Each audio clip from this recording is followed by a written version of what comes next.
फजीती हो जाती। समझदारी इसी में है, सीधे सच्चे रास्ते चलो। और उस चक्कर में जान गंवाना पड़ती है। रसना इंद्री का उदाहरण बहुत प्रसिद्ध है। घ्राण इंद्री का उदाहरण बोलो। ये मुनि महाराज को अकेले पंचेंद्री विजय नहीं करना है, मुनिश्री को तो करना ही है। ग्रस्थों को भी समझ होना चाहिए कि फिजूल में उलझ ना जाए। भौरा रस का लोलुपी, गंध का लोपी है।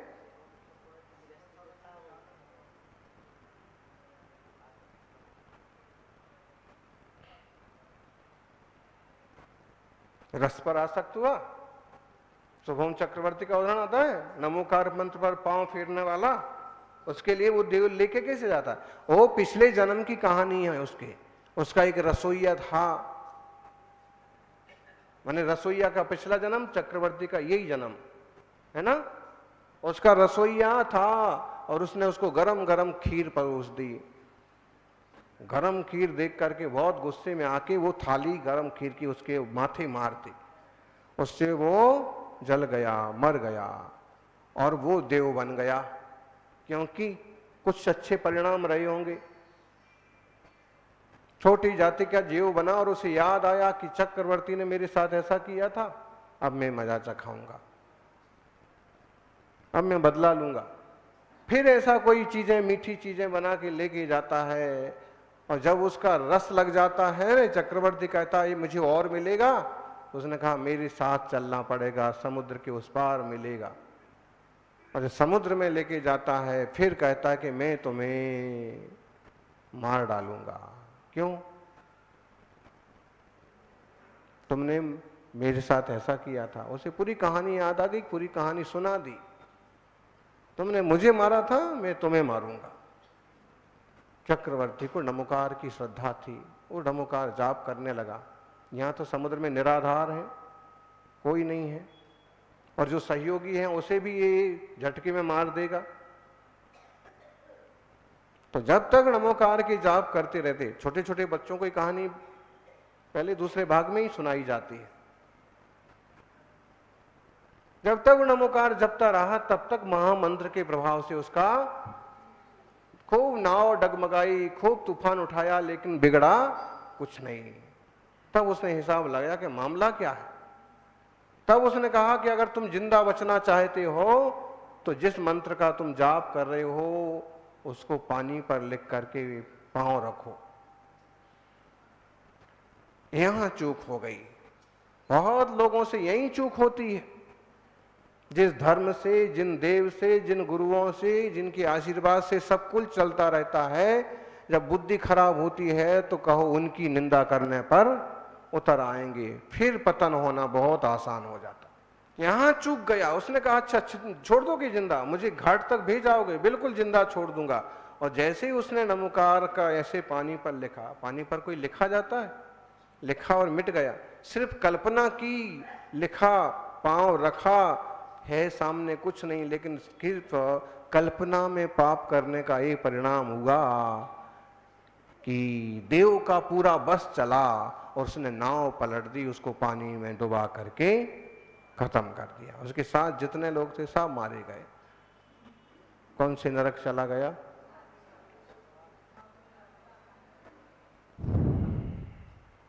नमोकार मंत्र की श्रद्धा का फल और नमोकार के अपमान का फल।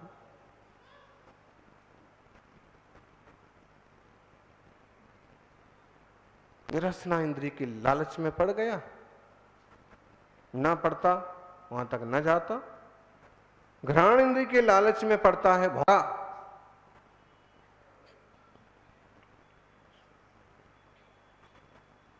भोरा लकड़ी में भी छेद कर देता है, लेकिन सुगंध और फूल के रस में ऐसा मस्त हो जाता है कि कमल की पंखुड़ी से बाहर निकलना नहीं चाहता है। एक बड़ी सुंदर कविता है इस पर कि भौरा रस ले रहा है फूल पर बैठा बैठा और सोचता है, वो हिंदी में सुनाएंगे, हम संस्कृत में सुनाएंगे। रस लेता लेता सोचता है रात्रिर्गमिष्यति भविष्यति सुप्रभातम। उड़ना नहीं है मुझे यहां से, मुझे यहीं बैठे रहना है। रात तो चली जाएगी, बीत जाएगी। रात्रिर्गमिष्यति भविष्यति सुप्रभातम भास्वानुदेश्यति हसिष्यति पंकजस्त्री। सूरज उदित होगा, फूल फिर खिल जाएंगे। इत्थम विचिंतयति कोश गते द्विरेफे हा हंत हंत नलनी गजमुज्जहार। फूल के अंदर छुपा हुआ भौरा सोचता है कि अभी उड़ने की जरूरत नहीं है, बंद हो रहा है, हो जाने दो। रात्रिर्गमिष्यति, रात बीत जाएगी। भविष्यति सुप्रभातम, सुप्रभात हो जाएगा। भास्वानुदेश्यति, सूरज उदित होगा। हसिष्यति पंकजस्त्री, फिर ये कमल खिल जाएंगे। फिर क्या होगा? इत्थम, फिर मैं बाद में उड़ जाऊंगा। इत्थम विचिंत्यति कोश गते द्विरेफे, ऐसा सोचता हुआ फूल की पौड़ी में बंद भौरा ऐसा सोचता हुआ वहां रहा आया। इतने में क्या हुआ?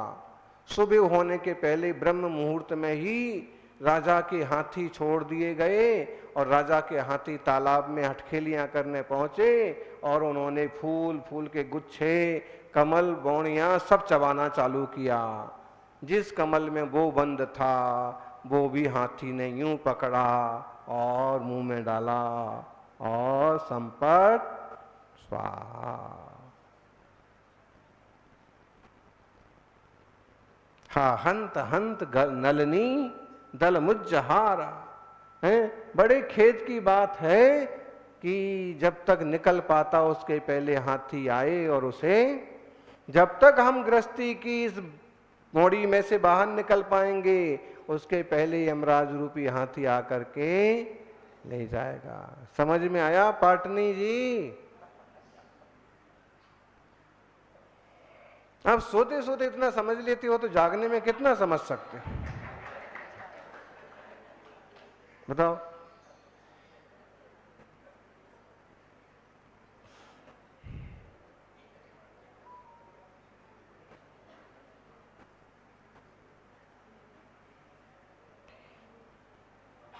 देखो, केवल घ्राण इंद्रिय के बस में होकर के गया।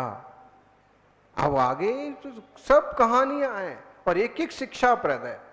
चक्षु इंद्रिय में क्या होता है? ये अपने आंखों देखी लाइट पर मर्राता रहता है, पंख जल जाए, एक टूट जाए, फिर भी एक से उड़े और अंत में कुछ नहीं बचता है, जमीन पर लथड़ता है और फिर छिपकली आती है और चक्षु इंद्रिय का पतंगा। इस बाजों ने तो इस पर शायरियां तक बना दी। असली पतंगा वो है, बोले अपने जान दे दे लेकिन मरना ना छोड़े। तो ऐसी बेवकूफियां करते करते तो बहुत जन्म बीत गए।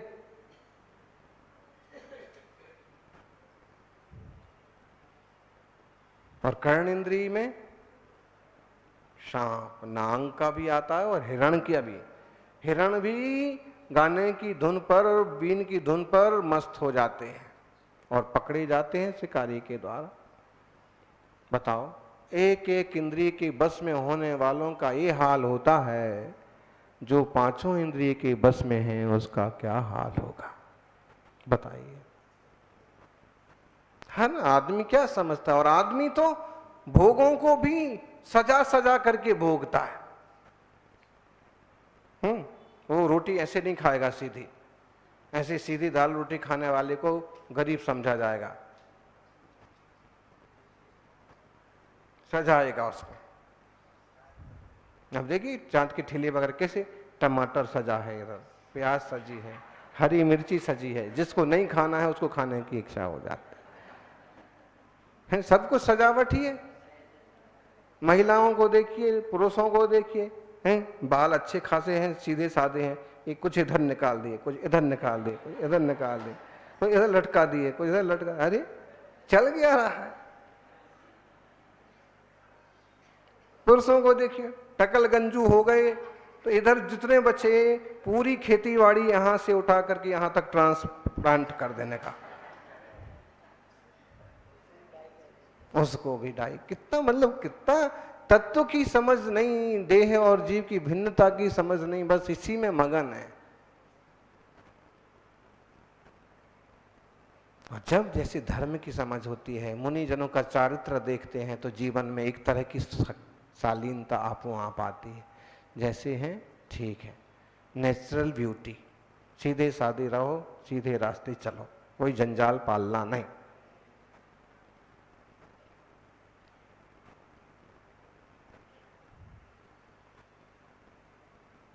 ये असंयम विनाश का कारण है। और अणुव्रत विकास, अणुव्रतों से विकास होता है। आप जिसने भी अणुव्रत लिए हैं उसका विकास होता है। सबसे बड़ा विकास होता है शांति का। बहुत सारी चीजें, मुझे रात में खाना नहीं है, अब जब सामने वाली के यहाँ रात का ही भोजन है तो मैं क्यों जाऊं, जाऊंगा तो बस घूम फिर करके 5 मिनट में वापस आ जाऊंगा। ऐसे हैं लोग, अब बोले व्यवहार निभाना पड़ता है, जाऊंगा तो लेकिन घूम के आ जाऊंगा, बाकी झंझट से बच गए। तो जितना संयम लिया है, मेरे दिन में 2 ही बार खाना है, अब तीसरी बार किसी ने बुलाया, अब भले वो पानी पूरी खिलाए वो भी खा लोगे, नहीं खाना, बस हमारा हो गया तो हो गया। जरा जरा से व्रतों के कारण से जीवों का भविष्य सुधर जाता है, जीवन परिवर्तित हो जाता है।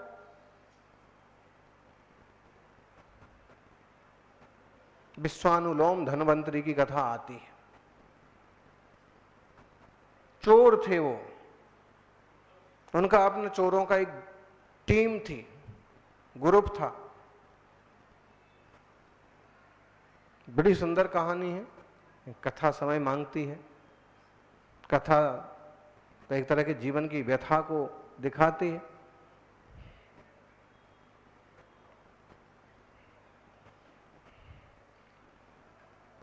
विश्वानुलोम और धनवंतरी नाम है उनके। योग संयोग की बात कि चोरी करने जाते हैं और मुनिराज मिल जाते हैं, मुनि के उपदेश चलते रहते हैं। विश्वानुलोम जो है नियम लेता है कि भाई सब लोग नियम ले रहे हैं, इतने प्रवचन सुने तो अपन भी कोई नियम ले लो। उसने नियम ले लिया।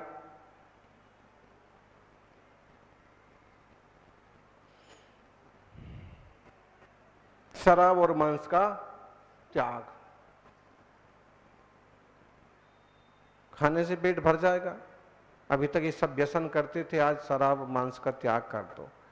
उधर गए, बंटवारा हुआ, चोरी का बंटवारा हुआ। बंटवारा होना था, आपस में बंटवारा जब होता है तो भाई भाई बढ़ जाते हैं, वो तो चोर है।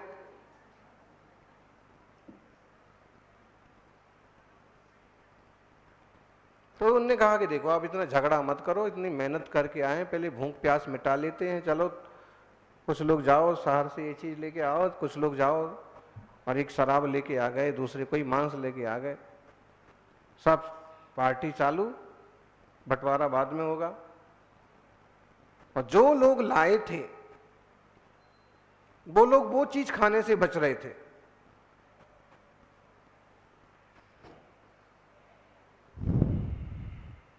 विश्वानुलोम ने कहा, देख भाई मैं तो आज ही कल ही नियम लेके आया हूं, मैं तो कुछ भी खाऊंगा पीऊंगा नहीं।